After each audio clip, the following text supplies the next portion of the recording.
bahasa kita sekarang udah sama, bahasa Indonesia, tapi kita masih belum bisa punya satu perasaan yang sama bahwa ya kita harus memperjuangkan sesuatu gitu. Anak muda Gen Z itu yang menjadi yang paling peka terhadap isu base. Namun permasalahan ketika terjadi revolusi, konsepnya apa setelah revolusi ya? Mau membuat apa gitu kan? Hari ini membentur-benturkan antara satu founding parents dengan founding parents yang lain. Tan Malaka dibenturkan dengan Bung Karno. Bukan masalah siapa paling pintar, tapi siapa yang paling wise, dan wisdom itu ditransfer. Kalau gagal disadari oleh angkatan generasi di atas kita, yang terjadi adalah crash seperti yang kita lihat di peristiwa kerusuhan kemarin. Empati itu basis demokrasi sebetulnya. Kalau demokrasi nggak ada empati, yang kita lihat di banyak negara sekarang, ribut aja. Orang tuanya jangan meremehkan anak mudanya juga harus mau mendengarkan. Kita reaktif banget. Oke, ada yang begini, kita marah. Tapi belum pernah kita duduk bersama untuk membahas kira-kira secara struktural apa masalahnya gitu. Apakah dibutuhkan konferensi pemuda ketiga untuk betul-betul kita udah bisa duduk bareng gitu?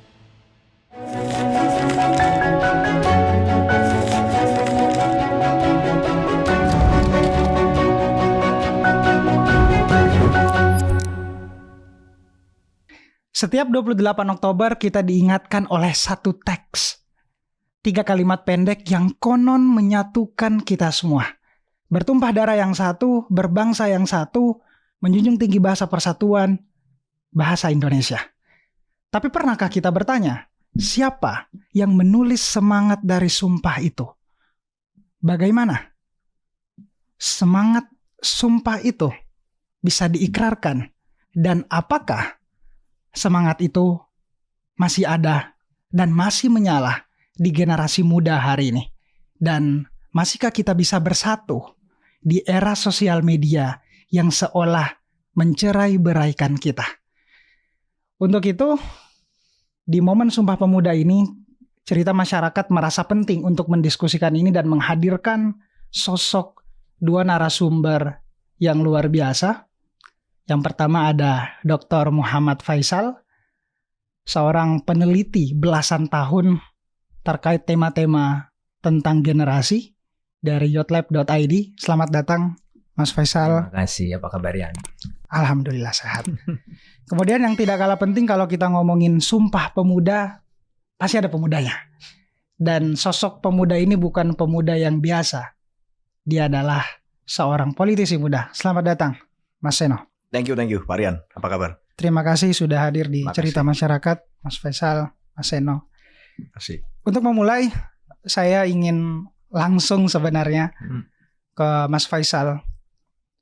Mas Faisal banyak menulis karya tentang generasi, dan Rian sangat mengikuti itu dan bahkan sering sekali membaca dan membawakannya di mana-mana, terutama generasi kembali ke akar, generasi Pi, psikologi politik. Itu lengkap semua, Mas. Pertanyaan pertama Rian, bagaimana Mas Faisal melihat Sumpah Pemuda yang 97 tahun lalu diikrarkan dengan generasi muda hari ini? Apakah itu masih benar-benar berkaitan atau udah dilupakan gitu? Ya, itu pertanyaan yang sangat menarik ya. Apabila kita coba tarik tentang pemuda, pemuda sebagaimana didefinisikan dulu di era revolusi kan berbeda. Ya. Pemuda di era revolusi itu spesifik menjadi sebuah label bagi anak-anak muda yang punya sifat filantropis, idealis, gitu, dan ingin melakukan satu perubahan sosial. Di luar itu, kalau menurut para sejarawan, para Indonesianis generasi awal itu disebutnya sebagai anak muda aja. Anak muda itu batasannya adalah pubertas. Tapi pemuda itu berarti spesifik. Jadi bukan sembarang anak muda. Tapi seiring dengan waktu, kan istilah pemuda mengalami degradasi. Pada era Orde Baru misalnya kan pemuda tidak boleh digunakan karena dianggapnya berbahaya. Ya. Sehingga yang digunakan istilahnya lebih banyak remaja. Acara remaja, majalah remaja, dulu ada Planet Remaja di televisi gitu kan. Jadi merujuknya ke usia biologis. Lalu setelah remaja ada ABG, anak baru gede itu era saya kan. Bahkan konotasinya lebih negatif lagi. Anak ABG itu biasanya yang pakai seragam, nongkrong di mall, cenderung konsumtif gitu kan. Lalu era sosial media ada istilah kids zaman now. Oke. Konotasinya lebih negatif lagi karena hanya mengejar orientasi viralitas gitu kan. Jadi makin kesini dari pemuda lalu ke sampai sekarang istilahnya ada Gen Z dengan berbagai stigma dan labeling stereotipnya, Gen Alpha dengan skibidi dan sebagainya. Jadi bisa dibayangkan ya jarak antara pemuda dengan pemuda sekarang, era anak muda sekarang. Itu satu hal. Hal lain yang menarik adalah kapan sih seseorang disebut sebagai pemuda? Kalau menurut kajian psikologi terakhir, itu anak muda sekarang rentangnya lebih lama, Rian.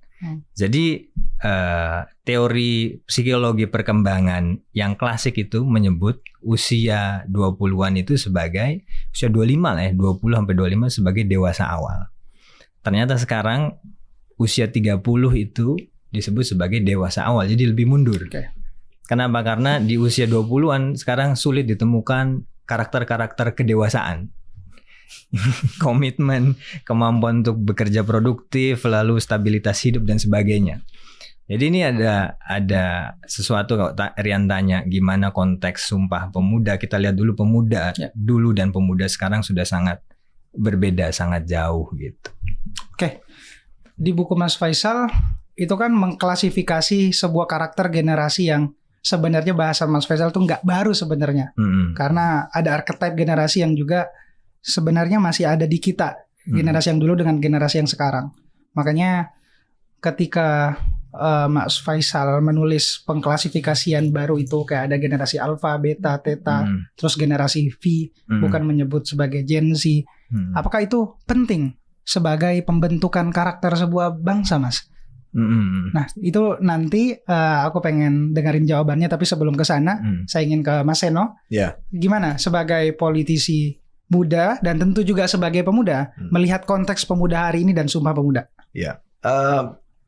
Sumpah Pemuda itu buat aku, Mas Rian, itu adalah suatu peristiwa sejarah yang langka ya terjadi, karena jauh sebelum revolusi proklamasi 45 terjadi, satu kekuatan sejarah yang berhasil membuat suatu identitas baru yang mempersatukan secara kolektif anak-anak muda kita di era turbulensi pada waktu itu monumen sejarahnya ya di Sumpah Pemuda. Setuju.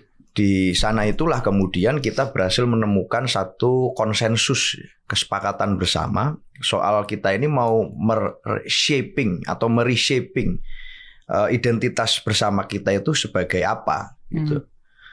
Dan setiap kali aku berusaha mengingat soal itu ada suatu unsur revolusioner yang luar biasa menurutku pada waktu itu, tidak hanya secara konteks identitas gitu ya, tapi secara konteks bahasa. Maksudnya gimana? Aku coba membayangkan jadi anak muda di era tahun 20-an itu pada waktu itu. Dan kalau kita baca sejarah dengan cermat, itu kan bahasa sehari-hari mereka kan sebetulnya bukan bahasa Melayu.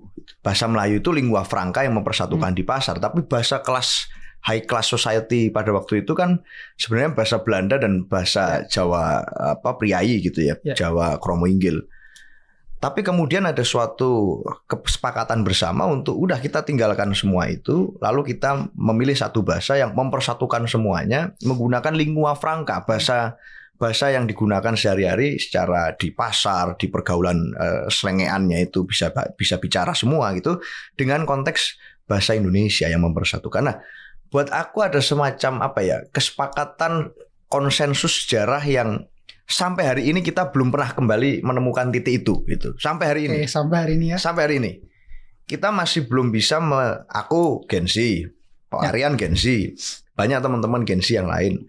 Tapi Gen Z dan anak muda hari ini, atau anak muda di 98, atau anak muda di tahun 66 misalnya, semuanya itu kan ada fragmentasi dan preferensi politik masing-masing gitu ya, yang membuatnya akan sangat susah untuk menemukan satu konsensus dan kesepakatan bersama. Tapi pada waktu itu, di tengah situasi yang serba terbatas, HP belum ada, janjiannya ketemu di Keramat tuh gimana Pak Rian waktu itu kan? Belum ada sosmed. Belum ada sosmed ya kan? Jong-jong dari berbagai daerah. Itu mereka berhasil menemukan konsensus itu yang hingga hari ini belum mampu kita temukan monumen sejarah yang mirip-mirip dengan situasi itu. Jadi buat aku pemuda waktu itu dengan pemuda hari ini ada suatu tantangan sejarah yang luar biasa. Meskipun kalau ikut Mas Faisal tadi, karakternya memang berbeda, konteks sejarahnya berbeda, tapi secara kesadaran untuk membangun kesepakatan bersama, aku rasa hari ini kita belum sampai di situ. Oke, saya ingin tanya nanti apa yang bisa nyatuin kita di era hari ini, Mas Eno. Dan saya terpantik tadi di era abad 20 awal lah ya, bagaimana Sumpah Pemuda itu lahir, Ikrar Pemuda itu lahir. Kita bisa tahu bagaimana ada seorang anak pada saat itu umurnya kalau nggak salah 17 tahun di 1922, namanya Muhammad Yamin dari Sumatera Barat, Sawalunto, menulis puisi gitu. Judul puisinya Tanah Air.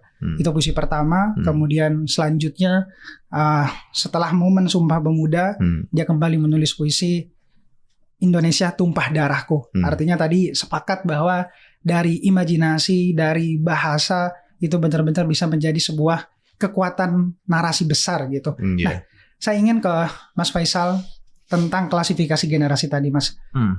Setuju gak dengan apa yang Mas Eno bilang soal Sumpah Pemuda itu adalah sebuah peristiwa sejarah yang langka? Dan apakah ini ada kaitannya dari salah satu apa yang saya baca dari Karl Mannheim yang sering Mas Faisal juga bilang the problem of generation. Itu selalu ada critical moment.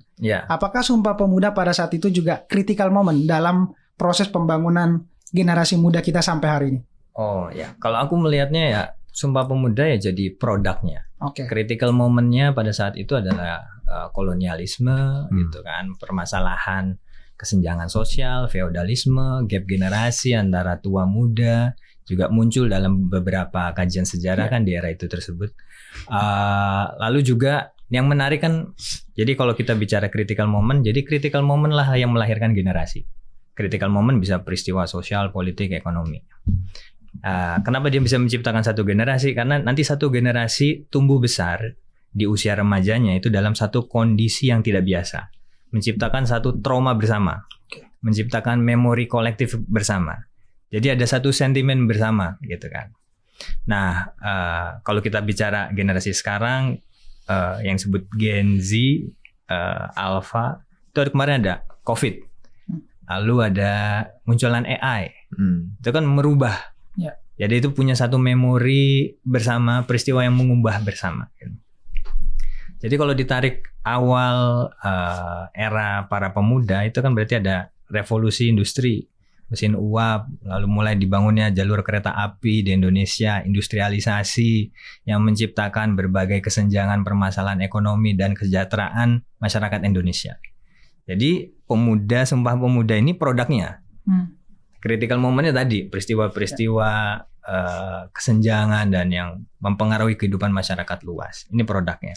Yang menarik adalah produknya lahir kolektivisme kan. Tadi kesadaran, lalu pemikiran-pemikiran besar gitu kan.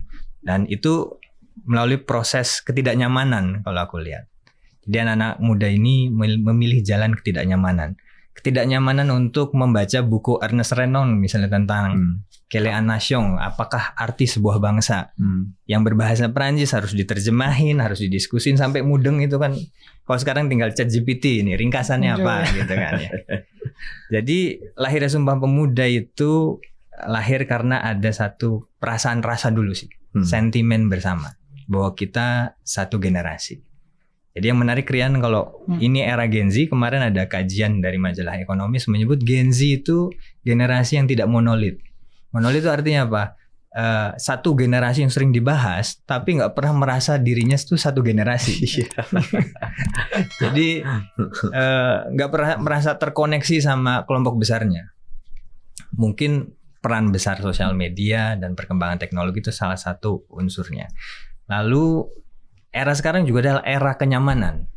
Kalau dulu anak-anak muda memilih jalan ketidaknyamanan, kalau sekarang era kenyamanan. Klik ya, barang yang dipengen sampai, makanan yang dipengen sampai gitu. Mau terjemahkan mudah, mencatat, meringkas, mencari jawaban menjadi mudah gitu.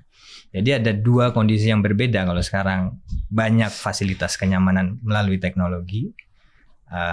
Lalu dipilih jalan yang mana nih anak muda? Lalu apakah generasi sekarang memiliki sentimen kebersamaan lagi? Jadi sebelum sampai ke sebuah sumpah, sebuah pemikiran besar tentang bangsa, imajinasi atau yang kata Benedict Anderson, imagine communities itu, saya percaya segala gerak kebangsaan itu lahir dari hal-hal sentimental ya. Oke. Dari perasaan dulu gitu. Perasaan mendasarnya apa ya? Rasa harunya apa? Rasa sedihnya, rasa prihatinnya gitu. Nah, dulu anak-anak muda itu sampai ke satu perasaan yang melahirkan pemikiran gitu. Nah, sekarang kita coba membaca nih perasaan anak muda sekarang, perasaan seniorian gitu kan, yang masih muda. Saya sudah melewati usia yang lebih dewasa gitu. Perasaannya di mana gitu. Itu kan pertanyaannya. Ini pertanyaan yang juga cukup eksistensial Mas ya. Karena saya hampir sudah keliling di setiap provinsi Mas Faisal, dan selalu yang mengemuka tuh sejalan dengan risetnya Mas Faisal di Outlab, di buku-bukunya, yang mengemuka tuh bukan sesuatu yang besar gitu. Tetapi selalu yang ada di dalam diri. Siapa saya? Apa cita-cita saya? Gimana saya maksimalin kekuatan saya sebagai putra-putri daerah? Itu buntu. Nah, gimana Seno akhirnya memilih trackpad menjadi seorang politisi, itu menemukan rasa, kemudian mencoba untuk memaksimalkan potensi yang dia punya di arena yang menurutku tuh memang harusnya ini jalan sebagai pemuda. Tapi hari ini tuh orang kalau ngedengerin politisi, ngedengerin orang-orang yang mungkin hari ini ngebangun kepercayaan, trust-nya tuh susah ke masyarakat, itu apa sebenarnya yang coba kamu ingin lakukan sebenarnya? Ya, ini sambil menyambung yang diceritakan Mas Faisal tadi ya. Kenapa kok generasi kita itu seakan-akan sangat terfragmen hari ini gitu ya. Aku sepakat tadi bahwa secara prakondisi sosialnya, kita ini kan generasi yang paling sejahtera sebetulnya Pak, dibandingkan generasi muda di era manapun gitu. Nggak ada perang dunia besar, kemiskinan ekstrim secara umum di seluruh dunia itu juga relatif lebih rendah gitu ya daripada generasi sebelumnya.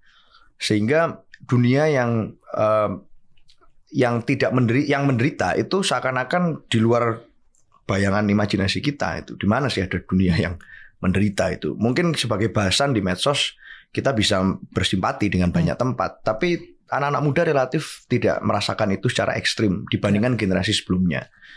Atau generasi 45 katakan yang paling ekstrim, yang waktu itu betul-betul mengalami situasi kolonialisme. Artinya ada semacam precondition setup gitu ya, yang membuat kemudian ya kita bisa mudah saja mengakses apapun. Teknologi hari ini pun, medsos sekalipun misalnya, perusahaan-perusahaan teknologi besar itu kemudian cenderung mendorong orang untuk apapun aplikasi atau fitur yang mereka tawarkan itu terpersonalisasi dengan apa yang menjadi keinginan kita. Yang teman-teman yang sukanya masa-masa ya di FYP-nya kan keluar soal masa-masa terus. Yang teman-teman yang suka traveling, FYP-nya akan traveling terus. Dan itu semakin membuat ada polarisasi dan yang mengkotak-kotak generasi kita, sehingga agak sulit untuk membangun identitas kolektif seperti yang dilakukan generasi 45 dulu gitu. Itu aku membayangkan logikanya seperti itu. Dan itulah kemudian yang membuat angkatan kita ini sebenarnya cenderung ya bebas saja mau berekspresi jadi apapun gitu kan. Kayak aku yang dari dulu memang memutuskan untuk masuk ke politik misalnya, itu karena ya kondisi situasinya menurut aku gitu hari ini ya memungkinkan untuk orang jadi politisi yang serius. Ada sih kemungkinan jadi politisi yang tidak serius gitu kan. Artinya ya sekedar rame-rame pada saat pemilu lalu kemudian selesai ditinggal ya sudah gitu. Tapi buat orang-orang yang cenderung ingin mendalami dunia berpolitik ini secara serius, kesempatannya juga terbuka lebar, Marian, menurutku. Orang bisa mendalami teori-teori politik dengan mudah, orang bisa memahami keresahan masyarakat juga dengan sangat mudah hari ini, orang bisa memahami visi berbangsa dengan mudah, dan itu membuat aku pada waktu awal-awal dulu menetapkan jati diri, aku pengen jadi politisi yang serius, ya aku bisa serius melakukan itu, gitu. Artinya nggak main-main gitu dengan situasi ini. Artinya hari ini nih buat aku, bagi siapapun anak muda, apapun bisa dilakukan dengan sungguh-sungguh gitu. Sungguh-sungguh mengerjakan yang dia mau bisa, sungguh-sungguh tidak peduli terhadap orang lain juga bisa. Jadi betul-betul tergantung pada bagaimana masing-masing individu itu mempergunakan kemewahan kesejahteraan generasi yang dimiliki. Apakah itu suatu problem? Yes. Tapi apakah itu suatu kesempatan untuk kita membangun sesuatu? Sebenarnya juga ya sangat mungkin untuk dilakukan kalau kita mau. Jadi buat aku di jalan politik ini justru aku menempuh dengan kesadaran penuh bahwa generasi muda hari ini punya kesempatan untuk belajar itu dengan sungguh-sungguh. Aku bisa tahu soal teks Ernest Renan, aku bisa tahu soal teks Otto Bauer, aku bisa tahu tentang teks siapapun dulu, Hoffenheim dan lain sebagainya yang menjadi dasar pemikiran para founding fathers itu saat merumuskan soal apapun itu, Sumpah Pemuda, Pancasila dan lain sebagainya dengan sangat cepat dibandingkan dulu generasi sebelumnya. Ya. Temanku juga bisa, nggak peduli sama sekali dengan itu gitu ya misalnya. Lalu kemudian ya sudah dia pokoknya berkarir, hidup, berkuliah untuk dirinya sendiri. Boleh juga hari ini merdeka orang untuk melakukan itu. Suatu kemerdekaan yang di zaman 45 dulu tidak bisa dimiliki privilege yang tidak dimiliki oleh mereka. Karena orang kalau tidak kolektif, individualis pada waktu itu ya akan hidupnya akan secara kolektif juga akan tidak lebih baik daripada yang lain. Itu sih, Pak Rian. Menarik. Saya akan ke topik tantangan tuh sosial media nanti di topik selanjutnya. Yeah. Tapi menarik bahwa setiap generasi itu menurutku punya tantangan. Dan tantangan generasi kita hari ini tuh tidak kalah jauh sebenarnya dengan generasi-generasi pra-revolusi kemarin. Betul. Dan ada kemiripan ya Mas Faisal ya. Kemiripan tentang bagaimana critical moment yang terjadi pada saat itu. Mas Faisal selalu menekankan bahwa ada pengulangan karakter atau siklus generasi yang terus berulang. Nah, saya ingin mencoba melihat kembali gitu karakter generasi muda dulu yang sampai hari ini masih tetap bertahan tuh kira-kira apa Mas? Yang masih belum tergerus di era tsunami informasi hari ini. Apa karakter kunci gitu yang masih tetap ada kalau Mas Faisal lihat? Saya tetap meyakini dan merasakan juga sebetulnya banyak hal-hal seputar anak muda kita itu kolektivitas ya. Kolektivitas. Terlepas tentunya ada yang tergerus dalam setting-setting tertentu, misalnya setting urban gitu kan. Memang ada kondisi-kondisi di mana kita telah berubah ya dari megapolis nih, yang seperti Dr. Faiz belum lama juga menarik sekali tuh bikin kajian tiranopolis dan sebagainya. Jadi kondisi tengah kota itu membuat kita jadi teralienasi sama masyarakat, sama teman-teman, sama apapun gitu. Tapi secara DNA saya sangat yakin sekali bahwa Indonesia kekuatannya di kolektivitas dan itu terbukti, teruji dalam banyak hal, terutama kemarin ketika pandemi, ketika kita terkena masalah, kemarin ketika terjadi aksi misalnya, aksi demonstrasi dan sebagainya, itu banyak gerakan-gerakan yang sifatnya organik, saya yakin itu. Hanya permasalahan sekarang itu ya tadi tantangannya adalah dua ya, disatensi sama diskoneksi sih menurut saya tuh. Jadi betul kok kata Mas Seno tadi, lebih banyak tahu. Kok dibandingin seberapa banyak tahu anak muda sekarang dibandingin dengan Bung Hatta, Muhammad Yamin, bisa jadi lebih banyak tahu sekarang. Rian tahu tentang Real Madrid, Jujutsu Kaisen, Blackpink, sekaligus tahu tentang Bung Karno, tahu spektrumnya luas sekali gitu kan ya. Tapi gitu kan, mungkin generasi terdahulu lebih punya atensinya, fokusnya hebat. Jadi Muhammad Yamin ketika nulis, jadi buku itu harus jadi gitu. Kalau kita istirahat sedikit ada Netflix gitu kan. Istirahat sedikit ada scrolling gitu kan. Dan ada, kalau sekarang diskoneksi, kalau dulu berarti koneksi. Terkoneksi terus sama teman-temannya. Terkoneksi terus dengan study club kan dulu era study club ya. Terkoneksi terus dengan masyarakatnya. Dan memang saya juga berusaha mempraktekkan bahwa sumber inspirasi terbesar itu ketika kita bisa merasakan denyut nadi masyarakat kita sendiri.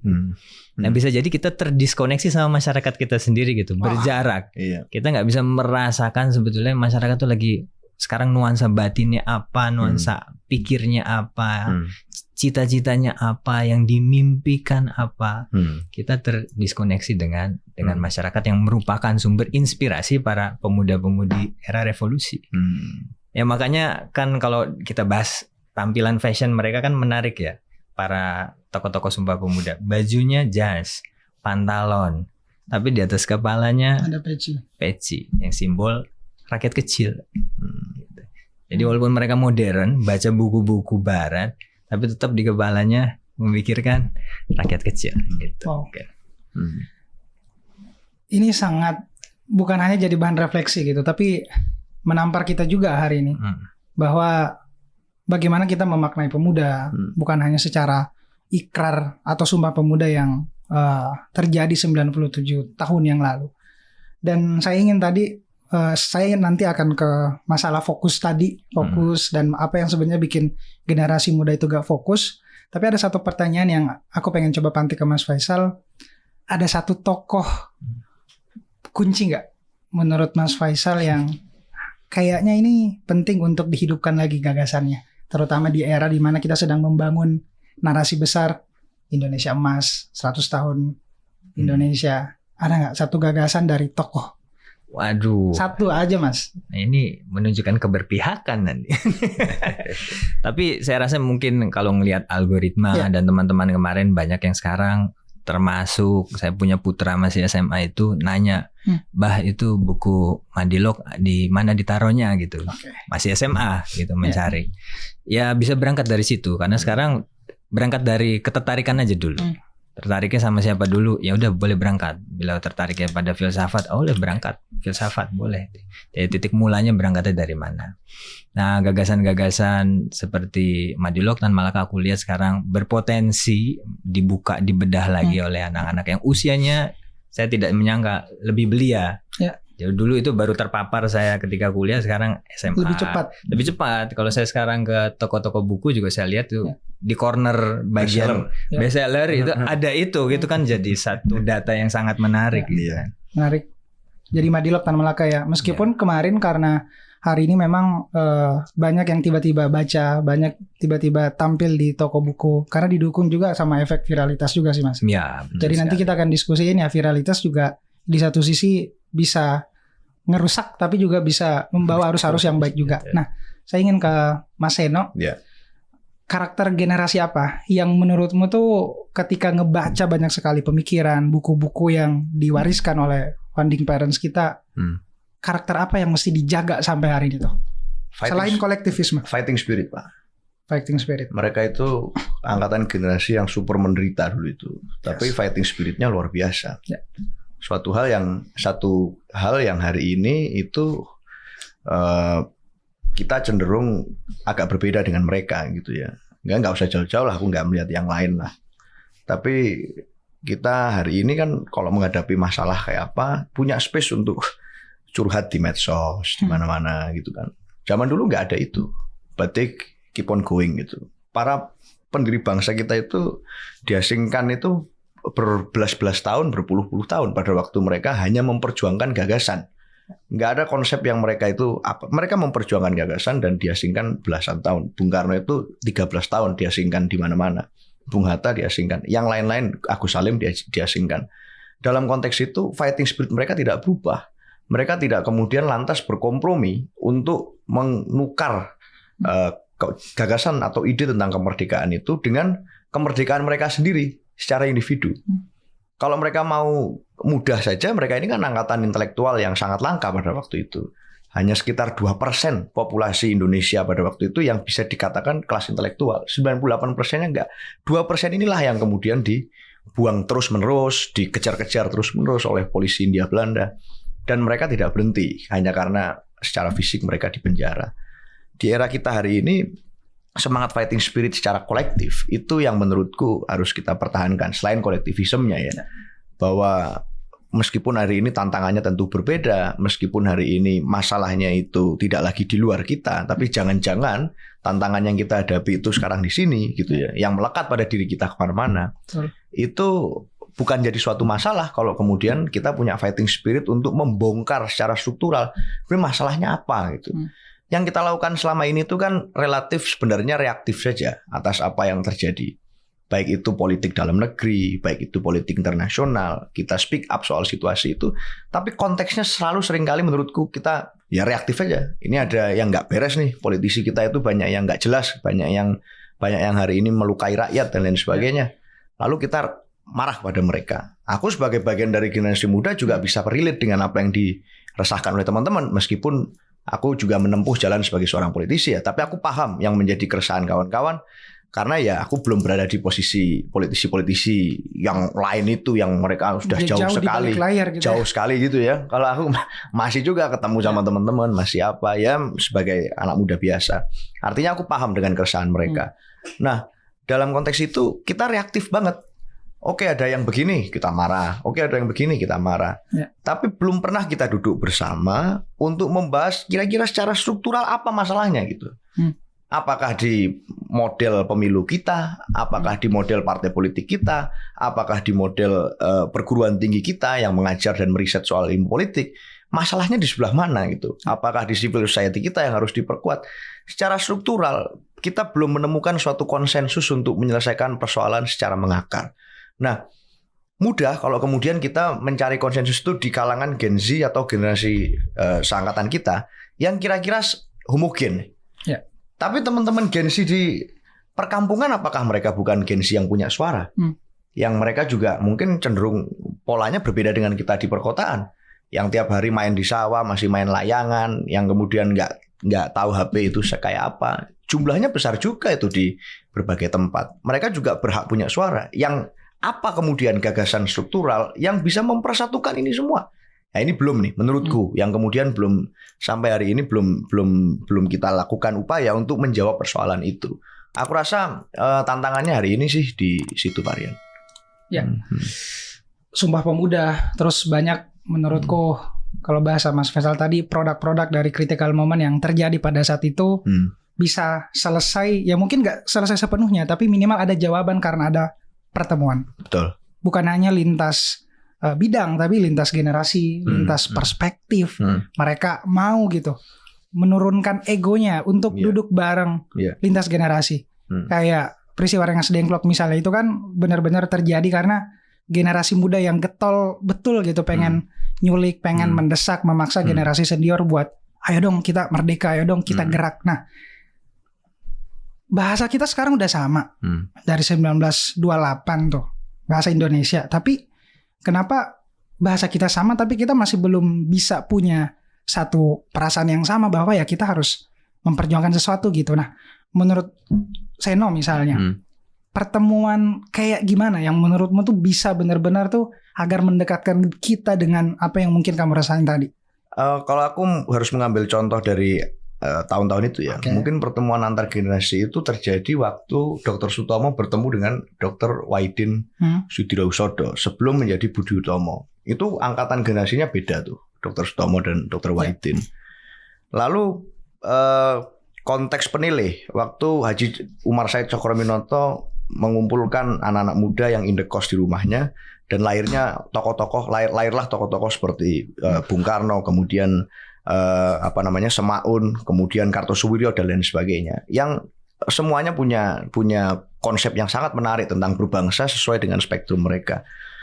Pertemuan antar generasi ini penting, Pak Rian, menurutku, untuk kita bisa memahami apa yang pernah terjadi sebelum kita dan apa kira-kira yang bisa kita proyeksikan yang kira-kira akan terjadi setelah usia kita. Hal ini yang hari ini kemudian bahkan kita di sesama generasi saja kita jarang menemukan koneksi, apalagi di generasi yang lebih senior, Pak. Bagi itu akan kemudian egonya hari ini agak susah untuk kemudian kita menemukan itu. Tapi bukan tidak mungkin. Hari ini dengan kemungkinan teknologi itu mempersatukan orang, mempertemukan orang, sebetulnya potensinya besar. Kalau kita mau merendahkan hati kita untuk mendengarkan orang lain. Hari ini kan semua orang bebas berbicara. Saya bisa bicara apapun yang saya mau, teman-teman yang lain bisa bicara apapun yang saya mau. Kelemahannya adalah kita jadi jarang mendengarkan orang. Apa yang kemudian dibicarakan orang, isinya apa yang kira-kira akan mereka maui, substansinya. Antara mendengar, membaca, dan mendengarkan itu kan hal yang sangat berbeda. Nah, dalam konteks mendengarkan itulah yang aku rasa kita harus melatih diri untuk melakukan itu, untuk menemukan apa sih konsensus-konsensus yang kira-kira bisa kita cari, titik tengah, titik temu, jalan tengah yang kira-kira bisa menyambung antar satu generasi dan generasi lain. Cicero itu pernah mengatakan, Pak Rian, aku ingat dulu, orang yang tidak pernah tahu atau mau tahu tentang apa yang terjadi sebelum dia lahir, itu selamanya akan jadi anak-anak kecil. Nah, hari ini kita punya semua kemungkinan untuk tahu apa yang terjadi sebelum kita lahir, tapi yang mau mendengarkan dan bertemu, melihat langsung, merasakan apa yang dirasakan oleh generasi atas kita, itu yang harus kita buat kanal-kanalnya. Oke, masalahnya saya ingin ke Mas Faisal. Pertemuan itu akhirnya menjadi sebuah keniscayaan juga gitu ya, Mas Faisal. Kayak kita ngelihat, jangankan politisi yang mungkin jaraknya jauh sama masyarakat, jaraknya jauh gitu sama masyarakat untuk turun mendengarkan ke bawah, tapi di level-level yang bukan hanya di politik tapi di keluarga, di perusahaan, gap generasi itu kan ada ya Mas Faisal. Sehingga gimana caranya agar kita bisa melakukan pertemuan itu tapi dengan benar-benar apa yang Mas Seno bilang tadi, merendahkan hati, mendengarkan tanpa benar-benar fokus di mendominasi, mempertahankan. Itu gimana titik tengahnya Mas Faisal ngelihat perdebatan itu? Yang istimewa dari para pemuda-pemudi revolusi itu adalah kan mereka tuh anak-anak privilege juga bisa dikategorisasikan. Privilege loh. Ya. Dan disekolahkan, dapat akses pendidikan untuk mempertahankan privilege ke garis keturunan berikutnya kan. Itu kan udahlah, kalau stay di track itu gak usah mikir aneh-aneh, ya hidup akan baik-baik saja gitu kan. Tapi pada akhirnya kan berusaha berpikir lebih besar dari dirinya sendiri, ya kan. Lalu lahirnya pertemuan itu kan karena adanya pemikiran-pemikiran itu. Nah, aku rasa pertemuan selama kita masih berpikir social mobility, artinya berpikir kita bisa naik terus, pansos itu nggak akan jadi apa-apa. Jadi pertemuan itu berbasis empati. Jadi empati, saya meyakini dan ada juga kajian tentang ini bahwa empati itu basis demokrasi sebetulnya. Kalau demokrasi nggak ada empati, yang kita lihat di banyak negara sekarang gitu kan, ribut aja karena nggak ada empati gitu. Jadi memang kumpulnya sudah memiliki satu empati. Empati sederhana kayak masuk ke ruangan ini, read the room gitu kan. Jadi paham, oh Rian kayaknya lagi mau bahas ini, Seno lagi mau bahas itu. Itu kan empati kecil-kecilan yang dilatih gitu.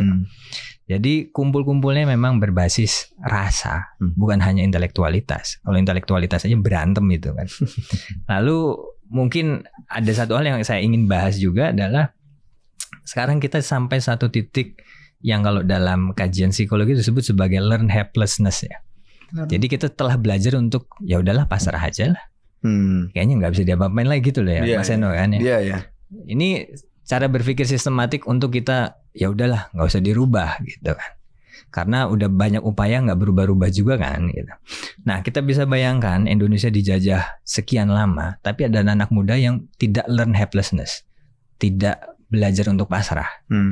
Nah, kalau saya mendapat, ini kajian yang sangat menarik, kan kalau Pak Hos Cokroaminoto itu, kan dia nyantri di Tegalsari, sama Kiai Besari, dia juga sama Ronggo Warsito dan sebagainya.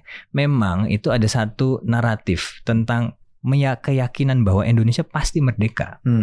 Narasi ya. Narasi tentang Indonesia bakal jadi merdeka, Indonesia bakal jadi besar, itu narasi yang berbasis konon katanya memang ada manuskrip-manuskripnya gitu.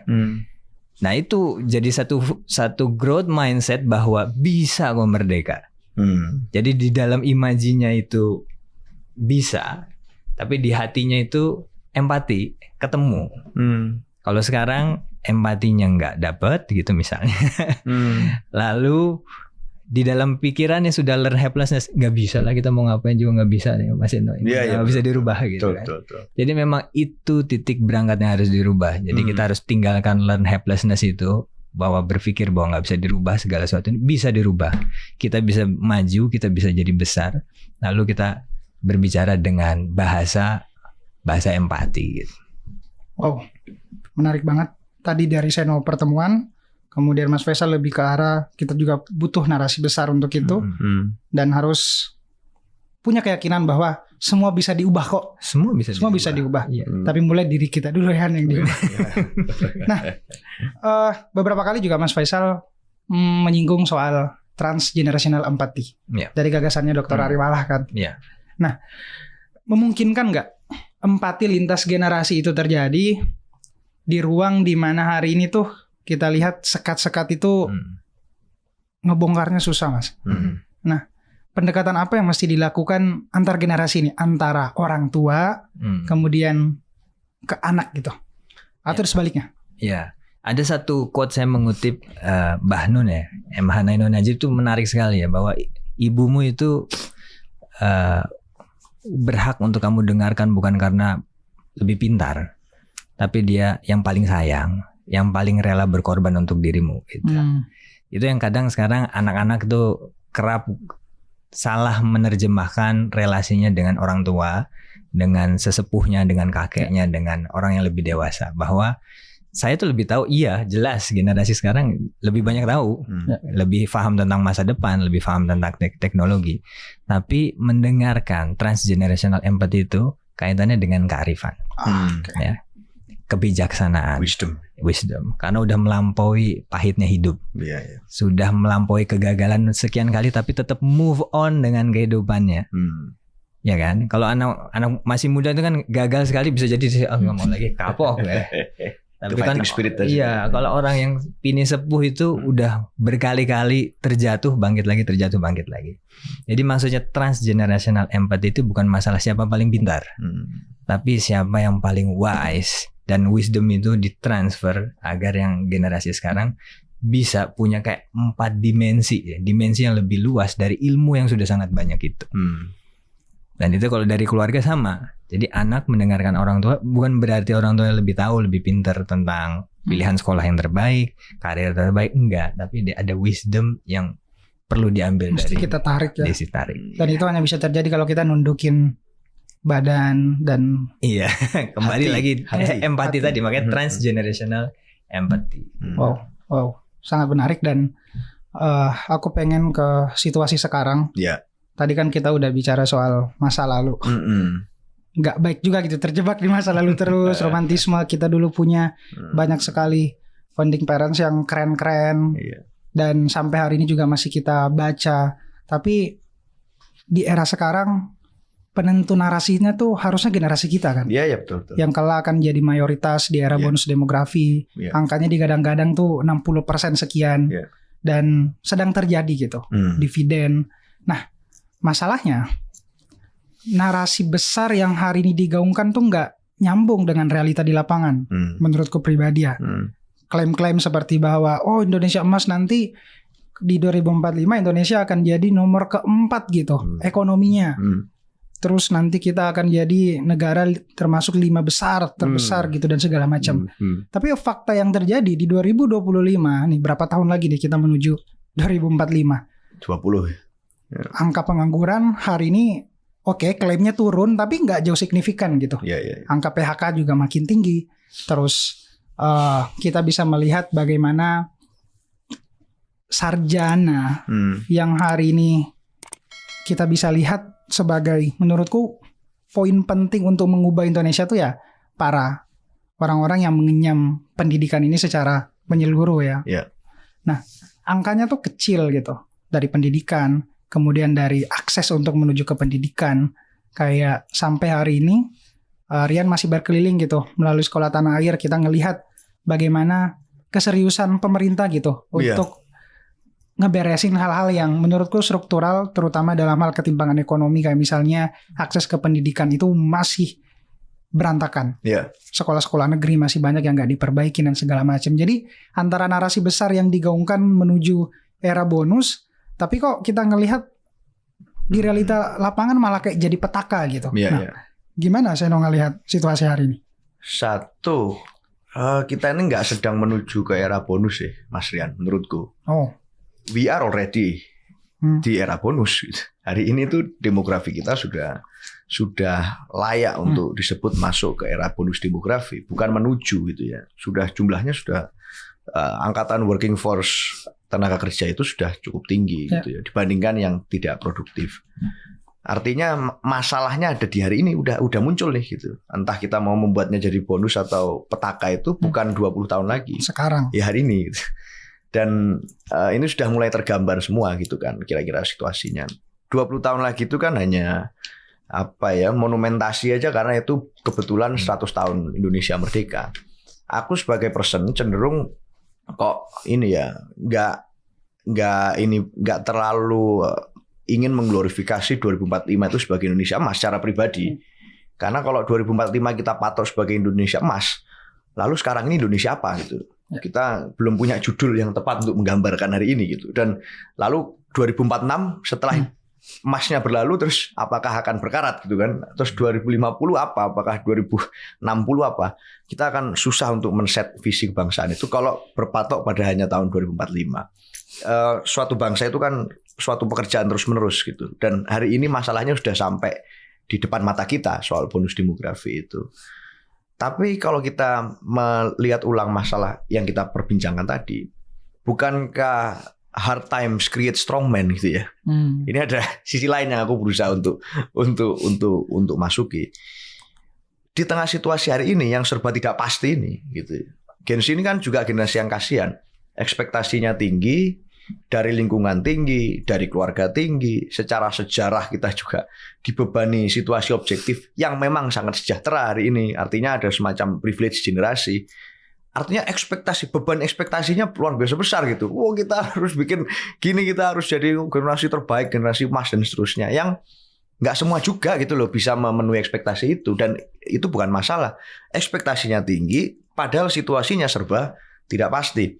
Angka yang disampaikan Mas Rian tadi, angka soal pengangguran juga masih banyak, PHK juga banyak, ekonomi juga di seluruh dunia tidak hanya di Indonesia pasca COVID masih pemulihan sampai hari ini. Lalu situasi ketegangan global, geopolitik global juga hari ini lagi terjadi. Artinya situasinya serba tidak menentu. Orang lulus kuliah pun S1, S2 belum tentu tahu dia akan diterima di kerjaan mana. Banyak sekali anak-anak muda yang lulus S2 di luar negeri yang hari ini di dalam negeri pun dia kesulitan cari kerja. Harus nge-Grab, harus Gojek dan lain sebagainya sambil mencari pekerjaan yang layak. Situasi ini kan serba tidak pasti buat kita. Tetapi oleh karena situasi itulah generasi Z ini hari ini menurutku adalah generasi yang sesungguhnya sadar dan melek politik, Pak. Bukan, ini berbeda dengan banyak orang yang mengatakan, wah anak muda itu sekarang buta politik apatis, mengutip Bertolt Brecht, kalian jangan ini, buta terburuk itu adalah buta politik. Anak muda sekarang jangan salah, adalah anak-anak muda yang sangat melek politik. Dan kesadarannya luar biasa. Dia kemampuan menyerap informasi tinggi, kesadarannya juga baik. Apa saja tapi bukan berbeda dengan generasi sebelumnya yang berpatok pada hanya sebatas partai politik. Salurannya sekarang saja, channelingnya saja sekarang yang bergeser. Ya. Tapi isunya juga isu baru. Environmental ethics jadi isu yang hari ini in. Lalu soal kesetaraan ekonomi, kesetaraan perlakuan hukum. Itu hari ini menjadi isu yang luar biasa. Global security, soal perkembangan teknologi AI, cloud, algoritma dan lain sebagainya. Hari ini isu-isu politiknya berangkat dari kesadaran di koridor-koridor tersebut. Emang beda gitu dengan generasi yang lain. Tapi ekspresi politiknya ya memang berbeda. Tapi value politiknya masih sama. Nah, hal ini menurutku yang kalau gagal disadari oleh angkatan generasi di atas kita, menganggap Gen Z ini nggak mau tahu soal politik, apatis dan sebagainya. Yang terjadi adalah akan terjadi crash-crash seperti yang kita lihat di peristiwa kerusuhan kemarin. Crash terus nih. Nggak ketemu. Kita punya kesadaran seperti ini, lalu yang dikerjakan generasi sebelumnya berbeda dengan apa yang kita resahkan. Ya akan jadi persoalan, Pak. Nah, oleh karena itu pertemuan tadi itu menjadi penting untuk mempertemukan substansi keresahan yang kita alami ini. Bisa jadi beda dengan yang sebelumnya. Dulu mungkin orang nggak peduli soal environmental ethics, mau ini pakai botol plastik, mau ini pakai apa. Hari ini anak-anak muda udah nggak party tapi sporty misalnya. Ini isu-isu yang menjadi penting di generasi kita sekarang yang mungkin sebelumnya tidak seperti itu. Equality, bagaimana soal kesetaraan gender, soal pemberdayaan perempuan, itu menjadi suatu persoalan yang sangat penting. Nah, isu-isu politik ini yang menurutku harusnya bisa mempersatukan kita. Isu new politics yang hanya baru muncul di generasi kita yang jangan sampai gagal ditangkap generasi sebelumnya. Itu dalam kan situasi serba tidak pasti hari ini. Ini langsung ke pertanyaan. siapa yang harusnya bertanggung jawab? Ya, kalau bicara trans empathy communication itu harusnya kedua-duanya mau membangun komunikasi yang mutual beneficial. Pemerintah yang diwakili banyak orang-orang generasi sebelumnya juga harus mau mendengar anak-anak muda. Anak-anak muda juga harus mau tahu yang dikerjakan orang-orang tua ini apa sih sebenarnya hari ini. Nah, kalau kedua-duanya mau membuka diri dalam dialog yang konstruktif, harusnya bisa gitu. Orang tuanya jangan meremehkan anak muda, anak mudanya juga harus mau mendengarkan apa yang menjadi keresahan orang tua. Itu saja. Masalahnya hanya di dialog. Demokrasi itu kan pekerjaan dialog. Bercakap-cakap itu kegiatan yang sangat mulia, Pak, di dalam demokrasi. Itu yang harus kita mulai lakukan lagi. Nah, pembangunan, aku bacalah RPJMN, terus bagaimana peta jalan Indonesia Emas. Yeah. Itu tuh selalu infrastruktur, basisnya pertumbuhan ekonomi dan lain-lain. Tapi secara apa yang tadi kita diskusikan sepakat bahwa kita penting ngebangun karakter budaya generasi muda yang punya fighting spirit tinggi, punya kepekaan, kesadaran tinggi soal bagaimana dia memandang dirinya sendiri. Itu tuh kayak menurutku benar-benar dikesampingkan sih, Mas Faisal, Mas Heno. Makanya tadi kenapa aku coba bertanya siapa sebenarnya bertanggung jawab gitu. Kita sepakat bahwa isu generasi muda ini penting, banyak sekali kalau kita kerucutin isu-isu yang menyangkut tentang generasi muda, mental, lingkungan, digital. Tapi gak ada gitu yang benar-benar menurutku serius merumuskan dalam satu bentuk kebijakan yang nyata. Kayak contoh, aku juga selalu ingin bilang bahwa siapa yang sebenarnya bertanggung jawab gitu. Hari ini energi anak muda itu luar biasa besar, Mas. Bahkan dia bisa berkarya lintas negara, nulis buku, ngonten, terus bisa menghasilkan banyak sekali ciptaan-ciptaan tanpa support gitu dari pemerintah, tapi hanya mengandalkan diri sendiri. Salah satu leverage juga internet. Nah, gimana Mas Faisal, energi generasi muda yang luar biasa begitu besar, tapi gagal ditangkap oleh pemerintah gitu, sinyalnya. Ini sesuatu yang menurutku akan benar-benar berbahaya sih. Ya bisa cara melihatnya begini kan, betul tadi Sano bilang ini kita lagi di bonus demografi. Momentumnya kalau lewat nggak akan terjadi mungkin sampai sekian puluh, sekian ratus tahun lagi gitu kan. Nah, hanya saja kacamata melihat bonus demografi itu atau melihat jumlah anak muda dalam jumlah besar itu seperti apa. Nah, kalau sekarang kita lihat kecenderungannya adalah menggunakan mazhab growth ekonomi gitu kan. Anak muda sama dengan growth ekonomi. Artinya nanti semua parameter-parameternya itu berdasarkan parameter ekonomi. Gitu. Nah, ini sebetulnya ada dua perspektif mazhab berbeda melihat anak muda dalam jumlah besar. Ada perspektif growth, ada perspektif post growth, ada satu aliran sendiri bahwa kalau kita kejar growth terus, anak mudanya nanti malah hancur-hancuran. Ya. Karena apa? Orientasinya anak mudanya dikejar untuk mencapai kesejahteraan ekonomi. Anak mudanya kuliah untuk tujuan ekonomi lagi gitu kan. Sehingga anak mudanya nanti ada disebut sebagai margin of discontent. Ini berantakan, artinya antara yang dia butuh, yang dia dan dengan dia harus punya, itu jadi kejar-kejaran. Dia mengejar sesuatu yang dia nggak butuh dan dia nggak bisa tahu kapan berkata cukup, saya nggak butuh itu. Nah, itu mazhab post growth nih. Mazhab yang fokusnya nanti anak muda bukan tugasnya untuk to have, tapi tugasnya untuk to be. Jadi mengembangkan pribadinya, mengembangkan karakternya. Makanya era Bung Karno kan national character building. Jadi para Bung Karno sudah post growth sebelum saatnya. beyond ya. Sudah beyond gitu kan. Artinya mengejar karakter dulu. Ketika karakternya jadi, masalah to have itu udah masalah belakangan. Pasti kena juga itu. Betul. Nah, sekarang karena fokusnya adalah to have. Akhirnya tadi margin of discontentnya itu. Antara dia nggak tahu apa yang saya butuh, apakah saya harus punya itu atau saya punya, tapi sebetulnya saya butuh apa enggak. Saya nggak tahu kapan saya ngerem saya butuh ini atau tidak secara materi. Gitu. Karena mengejarnya growth ekonomi saja itu. Oh, saya penasaran gitu. Bagaimana dulu saya Bung Karno lewat pidatonya bahkan bisa menghasilkan banyak sekali gagasan dan tentu masih kita pakai sekarang. Kayak aku juga baca Trisakti Bung Karno, mulai dari bagaimana pentingnya berkepribadian secara kebudayaan.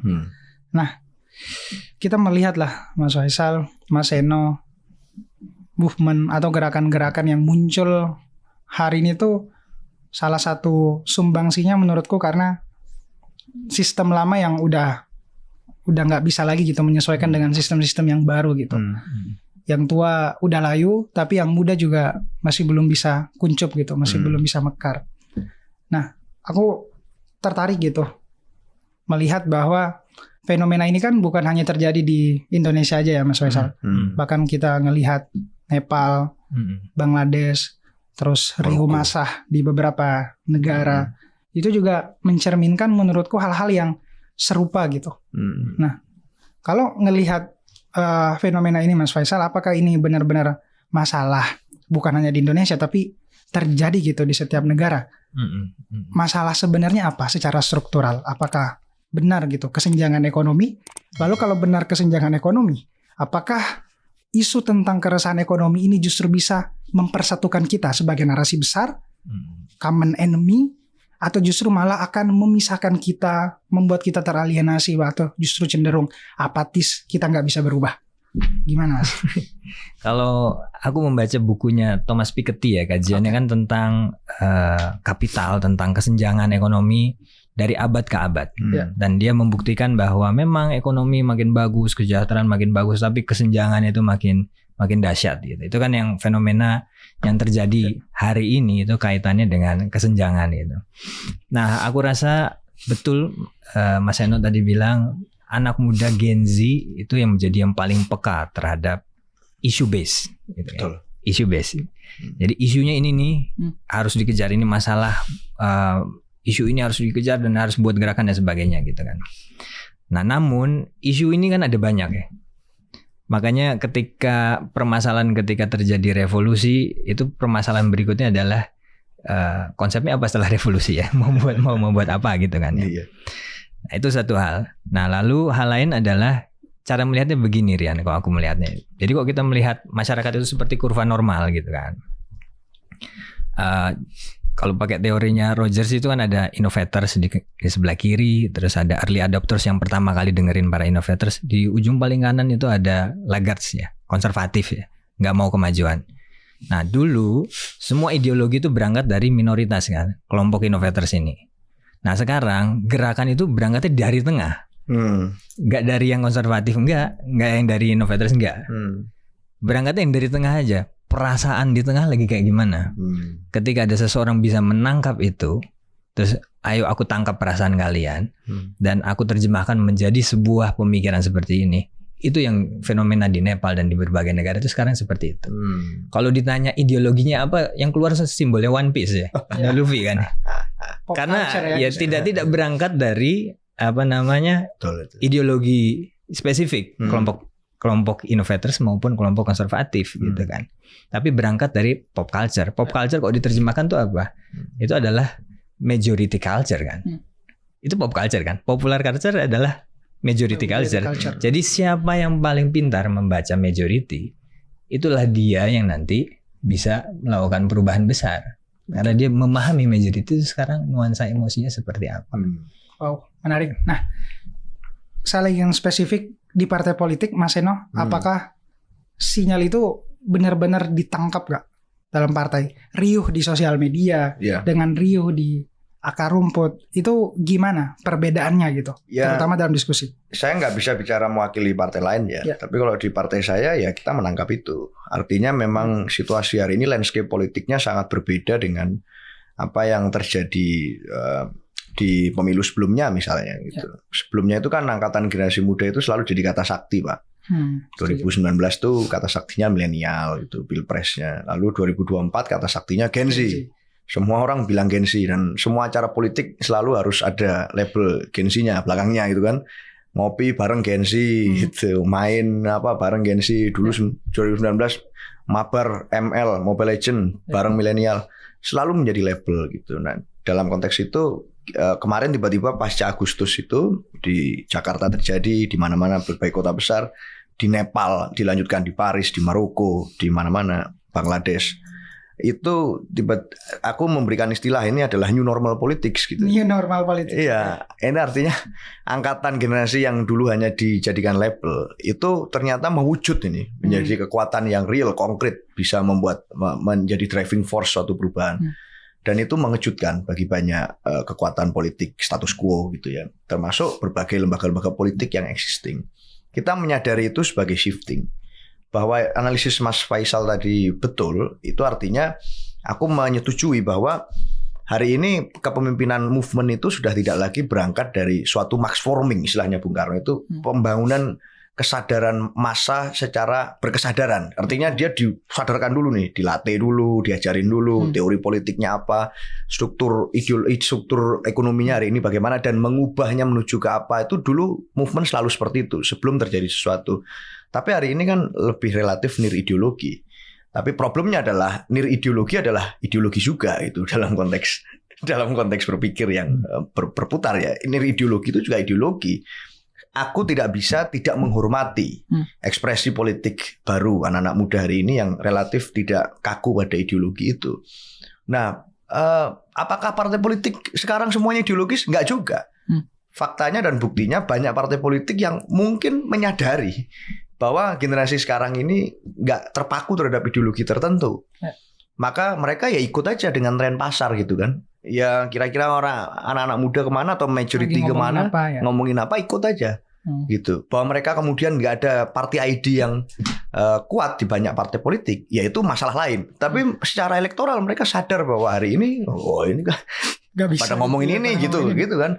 Dan partai-partai yang ideologis dalam tanda kutip, yang relatif nggak mau mengikuti tren pasar, ya hari ini harus mencari cara-cara baru dan kreatif untuk tetap pada base ideologinya, tapi bisa masuk dan bicara dengan market itu. Misalnya partai saya. Ini. Cara barunya gimana kalau dari partai kamu? Ya kita hari ini akan menjadi super party, membuka open participation bagi banyak anak-anak muda untuk terlibat dalam pembangunan gagasan. Nggak bisa Pak. Nggak bisa lagi kita menjadi suatu entitas yang top down gitu ya. Instruksi base gitu. Hanya begitu. Harus ada dialog, diskursus. Sesuatu yang membangun kesadaran betul. Seperti apa yang dilakukan angkatan Bung Karno di waktu 45 dulu. Membangun diskusi dan diskursus dan gagasan itulah yang menjadi keputusan politik. Bahwa akan ada banyak sekali perbaikan-perbaikan yang harus dilakukan. Yes. Banyak PR-PR yang harus dilakukan. Yes. Banyak pembenahan internal yang harus dilakukan. Yes. Tapi kita tidak hanya bicara berpartai itu setiap pemilu, malah the real politics happens after the election ends menurutku. Karena itulah kerja-kerja penataan, organisir lembaga dan lain sebagainya yang harusnya semua partai melakukan itu dengan corak mereka masing-masing. Nah, menyambung yang tadi ya, aku harus merespon ini soal bagaimana anak muda sekarang mulai banyak membaca lagi pemikiran para founding parents kita, termasuk misalnya Tan Malaka gitu ya. Dan setelah mereka teman-teman ini membaca itu cenderung kemudian hari ini membentur-benturkan antara satu founding parents dengan founding parents yang lain. Tan Malaka dibenturkan dengan Bung Karno, lalu Bung Hatta, Sultan Syahrir ini dibentur-benturkan masing-masing. Padahal di era mereka dulu, aku melihat Bung Karno dan Tan Malaka ini adalah figur yang saling menghormati satu sama lain loh Pak. Bung Karno itu sampai menyebut Tan Malaka itu sebagai seorang ahli dalam hal revolusi. Dan Tan Malaka pun setiap bertemu Bung Karno juga merasa hormat. Dalam ada dulu peneliti Belanda namanya Harry Poos yang juru bicaranya Tan Sugih. Iya, menulis buku itu. Tan Malaka itu sangat menghormati Bung Karno. Bahkan dalam konteks revolusi, Tan Malaka itu nggak sepakat dalam revolusi yang dibuat hanya karena bereaksi atas sesuatu. Seperti yang dilakukan Musso misalnya di Madiun. Dia nggak sepakat dengan itu. Dia mengatakan itu bukan revolusi, namanya itu putsch. Suatu kerusuhan saja yang akan cepat dimatikan gitu. Dan karena pendapat itulah, opini itulah dia dianggap Trotskis oleh kelompoknya Musso gitu. Dan akhirnya dipinggirkan dari pergaulan partai mereka. Dalam konteks itu dia malah nggak mendukung kelompok kiri ekstrim yang pada waktu itu bergerak. Dan artinya antara founding parents boleh berbeda pendapat, tapi mereka saling menghormati posisi satu sama lain. Nah, jangan sampai kemudian menurutku ya kita hari ini kembali membaca ulang apa yang menjadi pemikiran mereka, standing position politik mereka, lalu membenturkan satu sama lain ini. Oh ini lebih baik dari ini, oh ini lebih buruk dari ini. Buat aku, ya itulah kerja sebenarnya yang harus dilakukan oleh banyak sekali partai-partai politik yang hari ini existing di Senayan maupun yang di luar Senayan.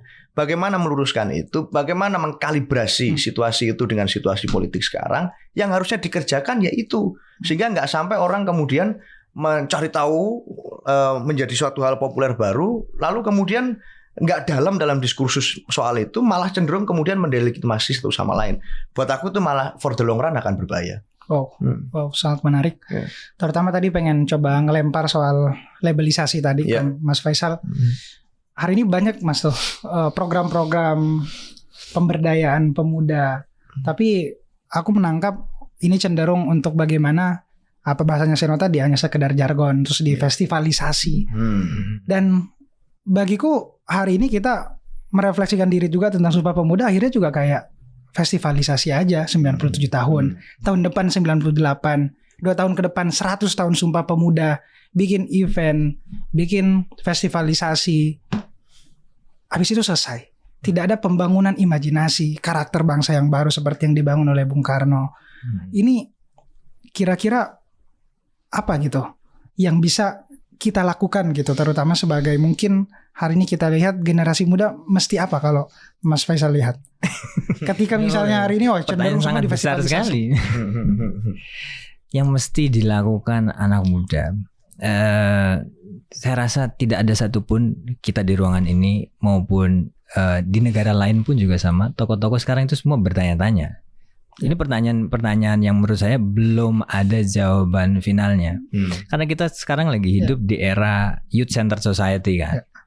Di mana anak muda jadi kiblat terhadap segala sesuatu.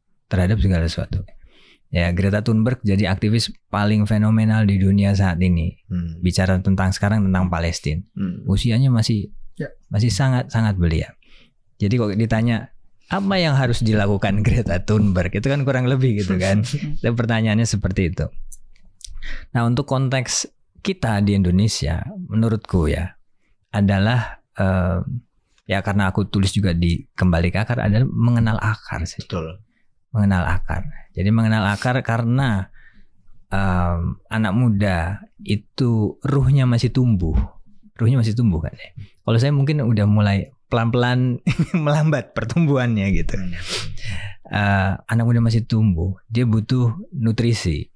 Nah, nutrisi kepala, ilmu, wawasan, rasa tentang menjadi Indonesia itu apa gitu. Nah, yang itu yang menjadi bekal untuk bisa mengimajinasikan Indonesia di masa depan, 5 tahun kemudian, 100 tahun kemudian Indonesia seperti apa. Apabila tidak ada imajinasi itu di kepala anak muda, itu yang jadi berbahaya. Berarti dia sudah berhenti berpikir dan merasa tentang Indonesia gitu kan. Ya kan? Jadi harus terus merasa tentang Indonesia. Itu kan Indonesia itu mudah dirasa. Begitu indah negeri kita ini. Begitu baik orang bangsa-bangsa yang ada di Indonesia, orang-orang itu sangat baik. Orang-orangnya sangat menjunjung kemuliaan, keadilan, ilmunya luar biasa, peradabannya luar biasa. Mudah sebetulnya untuk bisa merasa tentang Indonesia itu. Dari rasa itu nanti bercampur baur baru lahirlah lukisan imajinasi tentang Indonesia. Ini versi saya, tapi ini tentunya pertanyaan sangat sulit yang seluruh negara ini pemimpin-pemimpinnya lagi bertanya-tanya. Ini Gen Z ini harus ngapain ya gitu. Ini Alpha berikutnya harus ngapain? Semuanya bertanya. Wow. Sebagai yang mengalami, kita mesti ngapain? Seno. Ini pertanyaannya harusnya kita berdua yang menjawab sebetulnya. Tapi ya gue kan host ya. Tergantian. Tapi prinsipnya hari ini anak muda di Indonesia itu apa ya? Ada 2 perkara menurutku yang harus kita selesaikan. Perkara yang pertama adalah masih banyak teman-teman kita yang bare minimum kesejahteraan, welfare bare minimum saja itu belum merasakan gitu. Situasi yang hari ini itu harus di-tackle terlebih dahulu sebelum kita bisa bicara yang lain-lain. Bagaimana akses pendidikan yang lebih merata, bagaimana mereka bisa punya akses kesehatan yang berkeadilan, bagaimana hukum tidak tajam ke mereka gitu. Itu yang harus kemudian mulai dibenahi dulu secara bare minimum. Ini bare minimum ini yang masih belum selesai, dan tidak banyak teman-teman kita seangkatan yang mau mengambil langkah nyata untuk melakukan bersama-sama atau minimal memikirkan gitu ya soal bare minimum ini, karena itu memang melelahkan. Mendampingi teman-teman yang kemudian harus mendapatkan akses sekolah lebih baik, mendampingi teman-teman soal akses kesehatan, itu pekerjaan melelahkan Pak, dan daily work gitu. Nggak bisa hanya seminggu kita euforia soal itu lalu minggu kedua ditinggal, itu nggak akan mendapatkan satu impact yang berkelanjutan. Itu adalah pekerjaan terus-menerus yang memang melelahkan, tapi itu harus diselesaikan terlebih dahulu. Pekerjaan rumah kedua menurutku adalah bagaimana membangun visi yang bisa mengikat kolektivisme kita sebagai satu generasi tadi, seperti yang berhasil dilakukan oleh kawan-kawan kita waktu Sumpah Pemuda dulu. Bagaimana kita bisa menemukan isu-isu yang bisa mengikat semuanya tanpa terkecuali. Gen Z yang ada di Jakarta maupun Gen Z yang ada di Sampang sana, yang tentunya secara sosiokultur pasti berbeda. Gen Z yang ada di Tarakan misalnya dengan Gen Z yang ada di Jayapura dan di Denpasar. Bagaimana membuat suatu rumusan yang bisa mempersatukan mereka semua dalam konteks hari ini. Oke, kita sudah sepakat dengan 3 poin Sumpah Pemuda. And then after that apa gitu? Secara futuristik apa yang mau kita buat secara bersama-sama? Apa yang bisa membuat mereka semua ini dan termasuk kita berdua itu mau bekerja melakukan itu tanpa ada benefit gitu. Misalnya untuk kita secara personal, nasional. Iya kan? Apa benefitnya buat kita misalnya untuk kita membuat suatu konsensus, tapi kemudian kita bisa mau melakukan itu dan rela berkorban. Kerelaan untuk berkorban itulah yang hari ini aku rasa menjadi suatu kebutuhan bersama kita. Semua orang di era individualis ini ya berpikir selamat sendiri-sendiri aja. Aku merasakan betul, kita akan cenderung sangat kritis, sangat reaktif kalau ada isu yang berpotensi mengganggu kita, hidup kita gitu. Misalnya yang merasakan orang lain, tapi ini ada kemungkinan kita akan kena gitu ya. Itu baru kita akan menjadi sangat reaktif. Tapi kalau hal yang sepenuhnya nggak ada di jangkauan kita, jarang sekali kita kemudian membangun suatu empati soal bagaimana menyelesaikan persoalan ini ya, agar orang lain lagi tidak merasakan itu, agar secara struktural kita bisa terbebas dari persoalan itu. Ini masih belum kita lakukan Pak Rian. Maka dari itu PR-nya cukup banyak, cukup besar dan tidak mudah. Tetapi aku rasa Mas Rian aja udah keliling ke semua provinsi, udah bisa membaca situasi itu di mana-mana, dan kita tinggal menemukan benang merah yang mempersatukan generasi kita di dalam satu generasi dan mempersatukan generasi kita dengan generasi di atas kita secara transgenerational empathy communication tadi itu. Apa gitu yang akan bisa menyelesaikan itu, bisa membuat mereka merasa Indonesia. Karena Indonesia itu harus dirasakan Pak, nggak bisa dipelajari, memang harus dicintai. Dicintai itu bukan soal kita belajar, tapi soal kita merasakan. Bung Karno dulu membuat puisi yang sangat puitis ya soal Indonesia. Aku melihat Indonesia. Katanya aku melihat Indonesia lewat mata anak-anak kecil yang berteriak-teriak, Pak merdeka, Pak merdeka, Pak. Aku melihat Indonesia waktu mendengar tarian-tarian di Ambon. Aku melihat Indonesia waktu melihat Pantai Ngeliep. Itu Indonesia. Itu sesuatu yang tidak bisa kita rasionalkan soal Indonesia. Tapi itulah yang dulu berhasil mempersatukan Sabang sampai Merauke, anak-anak muda di era di mana semuanya serba terbatas. Bisakah kita mengulang itu? Itu pertanyaan dan refleksi untuk Sumpah Pemuda menurutku kali ini. Wow.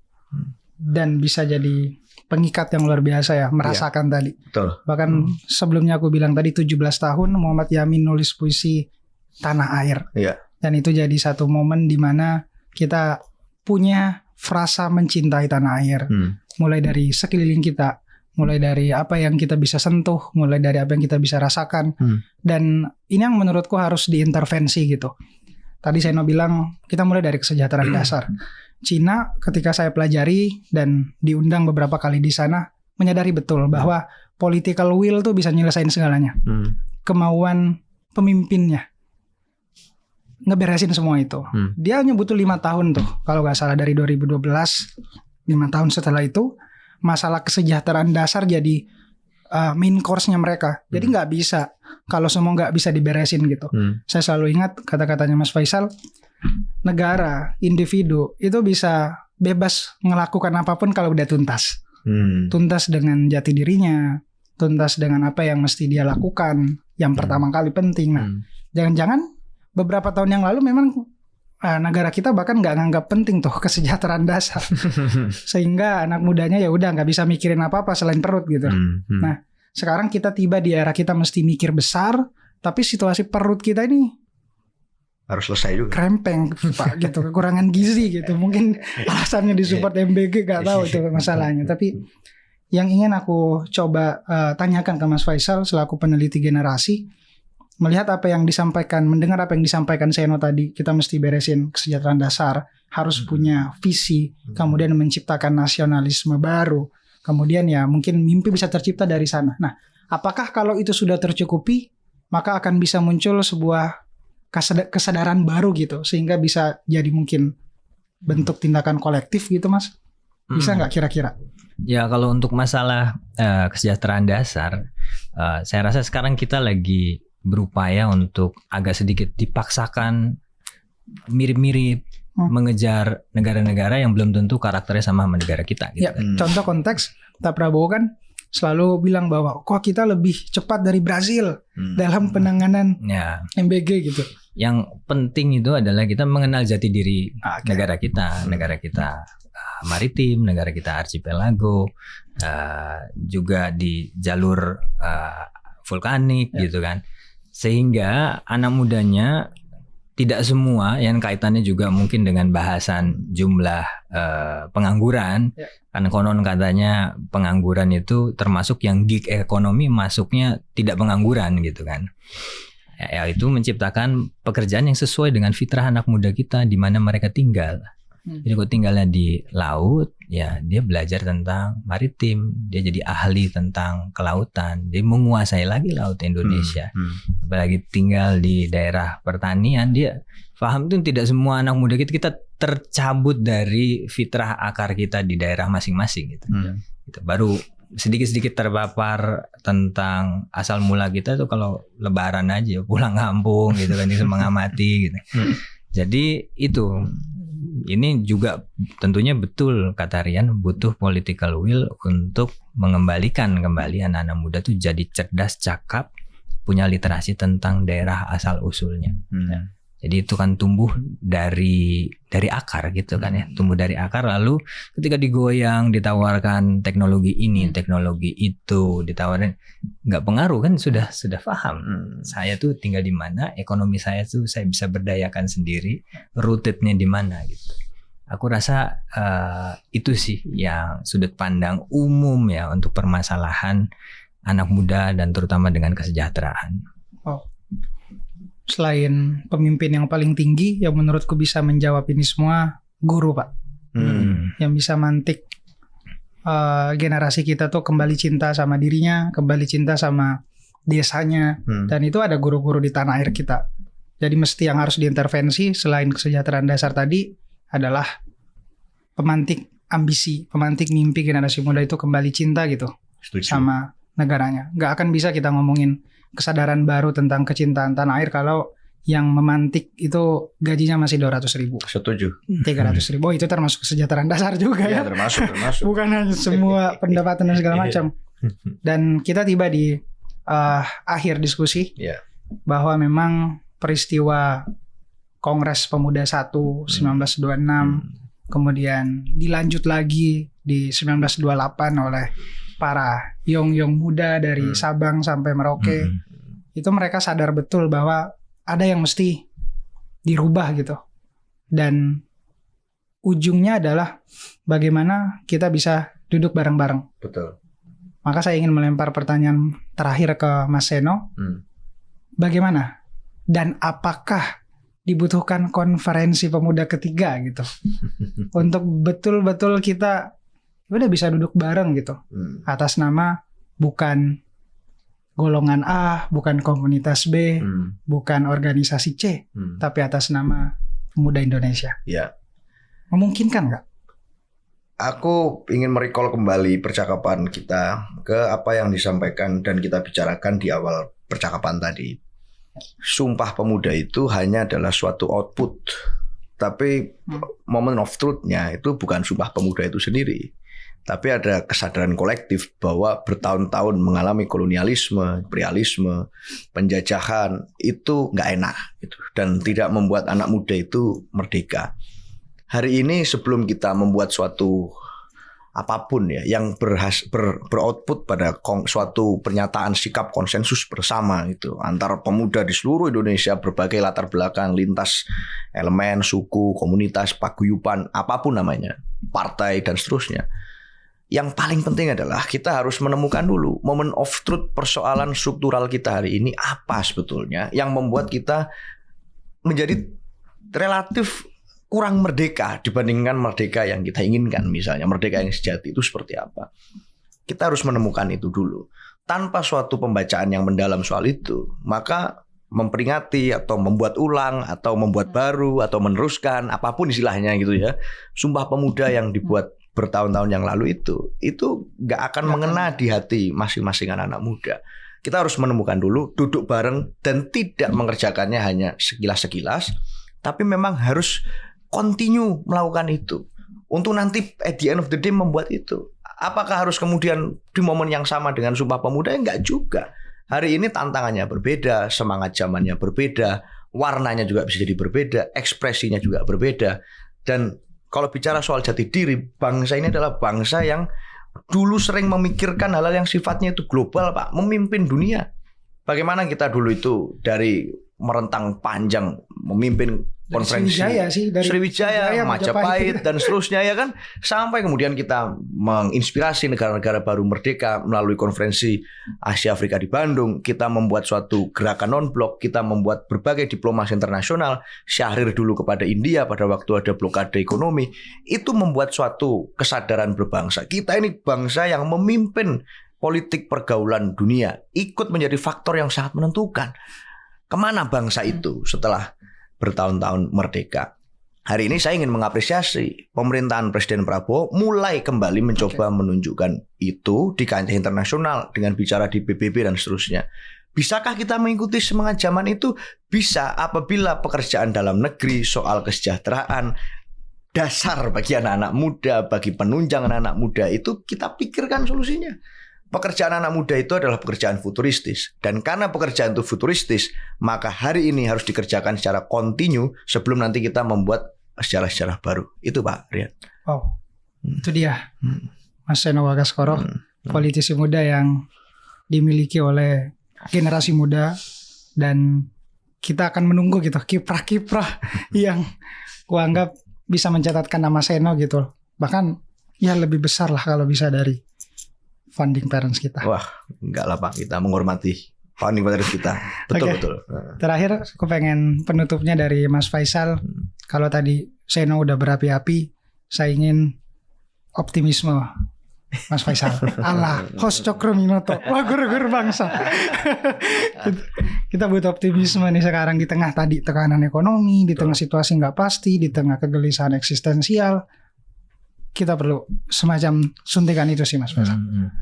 Ya nyambung dengan Mas Seno tadi, kita merdeka sekarang tidak seperti merdeka yang kita bayangkan. Tuh kalimat sangat menarik sekali Mas Seno. Iya betul sekali.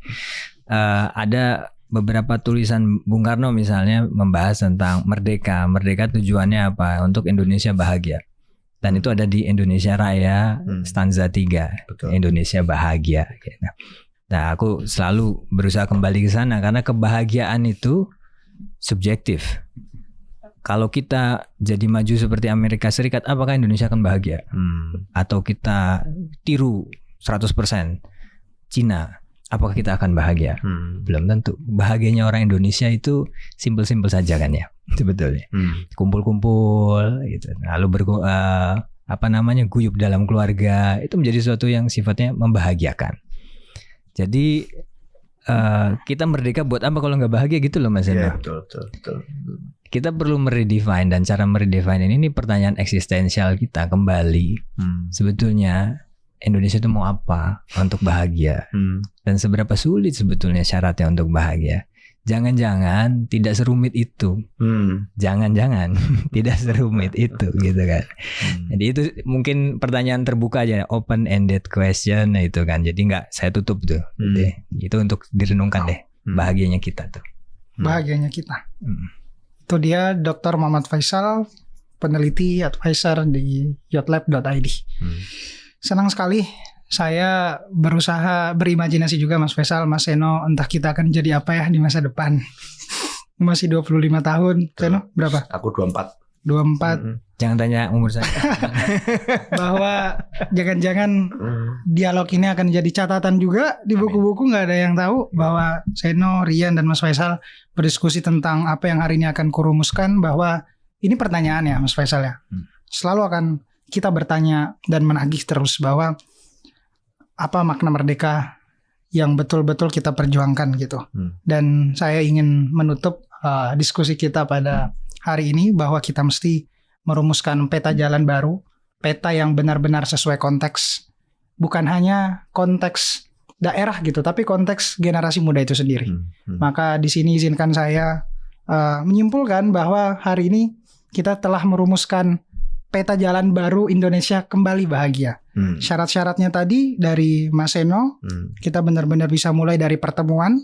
Kalau dari Mas Faisal, pertemuan itu harus menghadirkan empati lintas generasi, dan tentu harus menundukkan untuk mendapatkan sari-sari kebijaksanaan sebagai perekat. Kemudian kita harus punya fighting spirit yang tinggi sebagai bentuk untuk bagaimana kita berselancar di arus yang luar biasa kencang hari ini.